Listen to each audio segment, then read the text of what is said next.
We're going to show you how to make your rust spot turn from this to this in 3 easy steps using Metal Rescue Rust Remover Gel. It's non-toxic, environmentally friendly, and contains no harmful or corrosive acids. Here's how it works. Find some rust. Make sure the rust area is free of any grease or dirt before applying the gel. Okay, now the fun part. Step 1. Apply the gel. You want to brush it on about 1/8 inch thick. Yeah, don't worry about that paint. Step 2. Wrap it.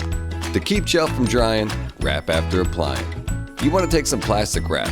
Slap it on there, keep it from drying. This way, Metal Rescue Gel will do the work for you, alright? When the rust is gone, and the gel turns from a clear to a yellow, it's time to move on to step 3. Remove it. Metal Rescue Gel is easy to remove. Just use a damp rag or towel to wipe it off. Now that the rust is gone, you're going to need to protect it using our Dry Coat Rust Preventative Spray. This stuff dries to the touch without leaving any sort of greasy residue behind. It'll protect your part for up to a year in indoor storage. Metal Rescue Rust Remover Gel.